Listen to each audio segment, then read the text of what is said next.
Que Dios los bendiga, hermanos. La paz de Cristo sea con todos ustedes. Hoy quiero compartir un pasaje de la Biblia que está en 2 Corintios, capítulo 3, desde el versículo 1 hasta el 3. Dice lo siguiente: ¿acaso comenzamos otra vez a recomendarnos a nosotros mismos? ¿O acaso tenemos que presentarles o pedirles a ustedes cartas de recomendación, como hacen algunos? Ustedes mismos son nuestra carta, escrita en nuestro corazón, conocida y leída por todos. Es evidente que ustedes son una carta de Cristo, expedida por nosotros, escrita no con tinta, sino con el Espíritu del Dios viviente, no en tablas de piedra, sino en tablas de carne en los corazones. La iglesia de Corinto, a la que escribía el apóstol en el año 55 a.C., era una iglesia muy amada por él, y por eso cuando él escribe esta carta, los sentimientos de Pablo estaban a flor de piel. En la iglesia de Corinto habían ocupado cierto espacio algunos oponentes del apóstol Pablo con cartas de recomendación, que traían cartas de recomendación con el fin de desacreditar las enseñanzas del apóstol. Había firmas influyentes que habían avalado esas cartas de estas personas, y Pablo desacredita todo eso. Y él hace la pregunta que leímos: ¿comenzamos otra vez a recomendarnos a nosotros mismos? ¿O acaso tenemos que presentarles o pedirles a ustedes cartas de recomendación, como hacen algunos? Y en el versículo 2, él expresa en el significado de los versículos como diciendo: yo tengo una carta diferente. E identifica esa carta expresando en el versículo 2, la parte A: ustedes mismos son nuestra carta, escrita en nuestro corazón, conocida y leída por todos.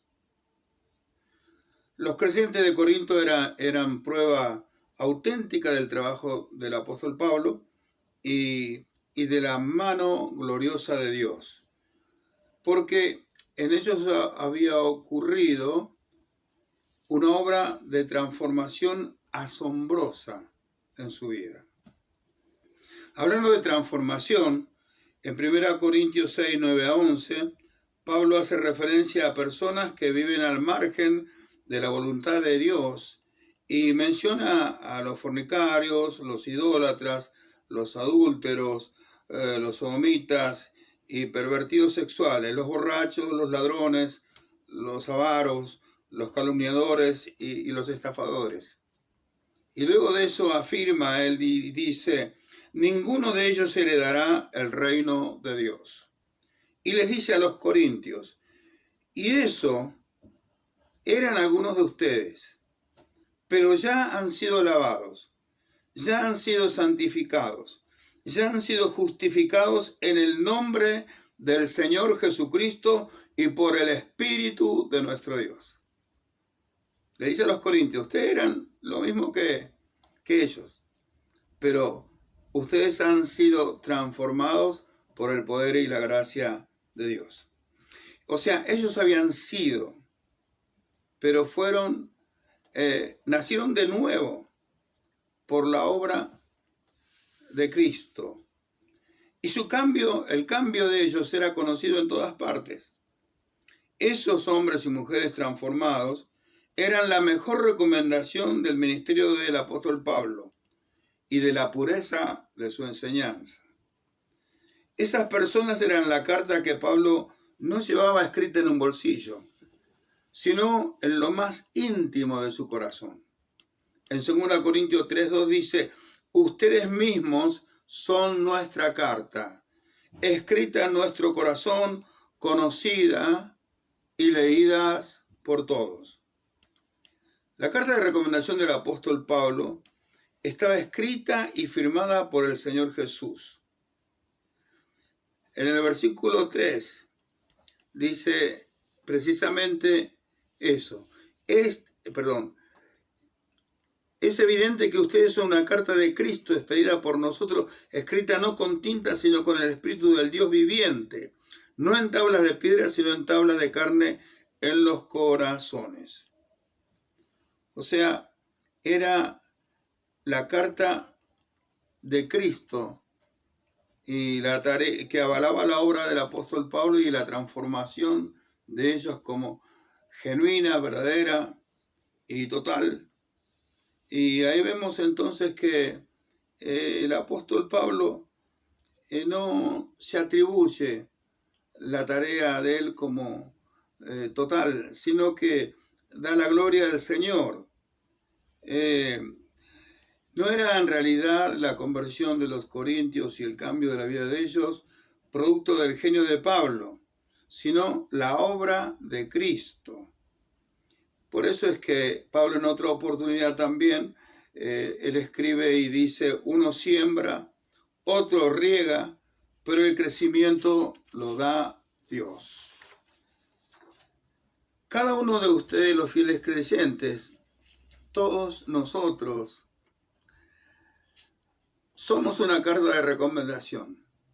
Si bien podemos nombrar algunos nombres de pastores, líderes o miembros amorosos que sembraron la semilla de la fe en nuestros corazones, nosotros somos obra de Dios. Usted es obra de Dios. Si algún rasgo virtuoso, si alguna enseñanza caló hondo en su persona o en la mía y es parte de nuestra vida ahora, demos la gloria a Dios. Ama a Cristo por lo que Él hizo en tu vida. Yo debo amar a Cristo por lo que hizo en la mía, sin dejar de amar al instrumento que Él usó, sino estar agradecido porque Dios lo utilizó para su gloria. La carta visible que se lee en el Hijo o la hija de Dios no fue escrita con tinta, dice la Biblia. Hemos leído. Los cristianos no fueron producto de la tinta de la filosofía humana. Sus vidas no fueron cambiadas por un movimiento cultural, sino que esas cartas públicas, esas vidas transparentes, habían sido escritas con el Espíritu del Dios vivo, que los hizo nacer de nuevo a una vida gloriosamente superior, por gracia de Dios. Dios da vida a las personas porque es un Dios vivo. Él tiene poder para hacerlo. Porque Él vive, nosotros vivimos. Dios actúa a través del Espíritu Santo provocando cambios gloriosos. El Espíritu Santo, enviado por Jesús a la tierra, vino para manifestar un nuevo amanecer, cambiando la vida de todo aquel que cree. Todo aquel que cree, Dios cambia su vida y lo hace comenzar a vivir de manera distinta. Le hace vivir luego de provocar un nuevo nacimiento, una vida nueva. En esa vida nueva, ahora habita el amor, el gozo, la paz, la misericordia, bondad, templanza. Y eso es todo obra del Espíritu Santo. No lo podemos fabricar nosotros. El Espíritu Santo obrando en nuestra vida lo provoca. Por eso, amigos y hermanos en la fe, el hecho que seamos una carta visible, abierta hacia el mundo, hacia la gente, hacia nuestros vecinos, hacia nuestros parientes, hacia nuestros hermanos, compañeros de trabajo, nos lleva a una gran verdad, que toda cosa tiene que juzgarse por el fruto y todo hombre debe ser conocido por sus obras, no por lo que habla o lo que dice, sino por el fruto de la vida y por las obras que realiza. ¿Qué es el cristiano? Un seguidor de Cristo. ¿Es distinto usted ahora que antes de hacer la profesión de fe y aceptarlo como Salvador y Señor de su vida? Si el que se acerca a una iglesia sigue como antes, haciendo exactamente lo mismo de antes, de venir a Dios, no demuestra nada y es inútil a la causa de Cristo. Pero si en el Evangelio se deja trabajar por las manos maestras del Señor, siendo arcilla dócil en sus manos, será una mejor esposa, un mejor esposo, un mejor amigo, un mejor ciudadano, una persona realmente fiel a Dios, que es el que provoca el cambio y la transformación, que es el que provoca que seamos llamados hijos de Dios. Y entonces los que traen contacto con usted, con todos nosotros, para ellos seremos como una carta leída, como que están leyendo una carta donde hay información valiosa al observarnos a nosotros. Estamos diciendo de alguna manera, sin decirlo, pero ustedes, las demás personas se dan cuenta que algo ha ocurrido en nuestra vida, un milagro ha pasado. Dios ha sido bueno con nosotros, nos ha transformado, nos ha hecho nuevas personas. Y esas personas que observan van a decir, realmente Dios existe. Si cambió a esta persona, ¿por qué no me puede cambiar también a mí? No hay en el mundo sermón más poderoso que una vida cristiana verdadera. El ojo del mundo comprende más que el oído. El ojo del mundo, recuerden, comprende más que el oído. La vida de los creyentes son los libros religiosos que el mundo más lee.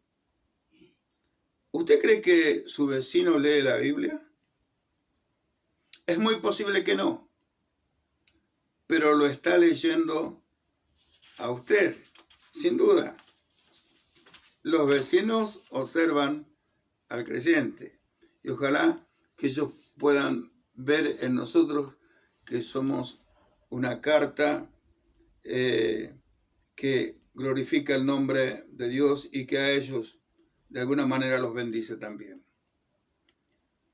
Ignacio dijo, dada a los incrédulos la oportunidad de creer por medio de vosotros, consideraos empleados por Dios. Vuestras vidas son el lenguaje por el cual Él se dirige al mundo. Dios se dirige al mundo a través de nosotros los creyentes. ¿Haremos quedar bien a Dios en este mundo que nos rodea, que está tan necesitado? Creo que tenemos que tener en cuenta algunas cosas. Por ejemplo, seamos mansos cuando el otro se enoja. Por ejemplo, humildes aunque los demás sean soberbios. A la calumnia impongan la oración por esa persona. Pídanle a Dios que lo ayude y que lo transforme para bien. A la infidelidad que muchos tienen en su relación con Dios, mantengamos una firme adherencia a nuestra fe. Hermanos, este mundo triste, sombrío y pecaminoso está sensible por el dolor, la angustia y el miedo. ¿Podremos mostrarle nosotros en este tiempo, en una coyuntura tan especial, que hay un Dios que los quiere librar de esos temores, de esa actitud donde nos sentimos acosados por lo que parece ir a ser la inminencia o cercanía de la muerte. Podremos decirle a ellos que Dios es vida, que Dios cuida, que Dios guarda, que Dios protege, que Dios bendice a través de nuestra forma de actuar, de ser. A veces las palabras huelgan, las palabras sobran. Nuestra actitud ante el dolor, la lucha, ante las enfermedades, ante los virus y todos los problemas y crisis que enfrentamos en el mundo, le está diciendo a la gente que hay un Dios que nos sostiene, que hay un Dios que nos da sabiduría, hay un Dios que no se ha alejado de nosotros, hay un Dios que se glorifica cuando confiamos en Él, hay un Dios que se mantiene fiel para con sus hijos. Nuestra actitud, nuestra esperanza, nuestra seguridad, que Él no nos va a desamparar, va a ser una carta que va a leer con mucho deseo y que va a impactar a la persona que nos conozca. Podremos entonces asumir el desafío de mostrarle a este mundo, a la gente, a los que nos rodean, una imagen distinta de la que presentan los medios de comunicación. Yo creo que eso depende mucho de nosotros y espero que la gente sea bendecida al absorber la vida de cada uno de los creyentes. Que Dios los bendiga. Vamos a hacer una oración para concluir esta breve meditación. Padre bendito, en el nombre de Jesús te damos gracias por habernos permitido estar un día más en esta tierra, Señor amado, gozando de tu cuidado, de tu presencia y de todo lo bueno que nos rodea. Obviamente, Señor, hay situaciones amenazantes, pero tú nos has hablado y nos has dicho que tú estarías con nosotros todos los días hasta el fin del mundo. Por eso te damos gracias, Señor. Te damos gloria, honra y honor. Te ruego que bendigas a todo tu pueblo diseminado en el mundo.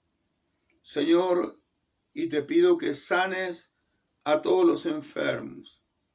En tu misericordia y en tu poder confiamos. Señor, te ruego también que tú estés dando sabiduría a los médicos que están tratando a tanta gente, Señor, víctima de la pandemia. Te ruego, Señor amado, que una vez más tú des la palabra y se frene, Señor amado, toda esta circunstancia tan difícil para la humanidad. Te damos gracias, Señor, porque tú un día cambiaste nuestra vida.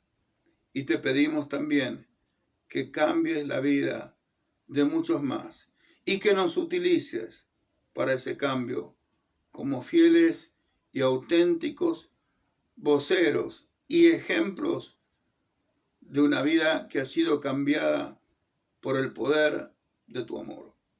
Gracias, Dios mío. Te honramos y te alabamos. En el nombre de Jesús. Amén y amén.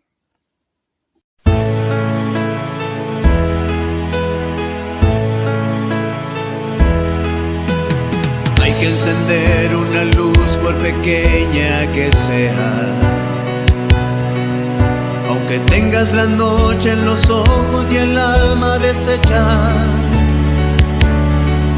tú no no sabes que siempre la paz sobrevive a la guerra. ¿Y qué sirve decir tu verdad aunque nadie la crea? Hay una hoja esperando que escribas en ella, y detrás del teléfono alguien que sufre tu ausencia. No te quedes ahí mezquinando tu grano de arena, porque todos veremos tu luz por pequeña que sea. La madrugada puede más que la tormenta y el color de la mañana. En el borde de tu cama se sienta, es la vida y la muerte lo que en este juego cuenta. Cuando sales a la calle, sin miedo pateando las piedras.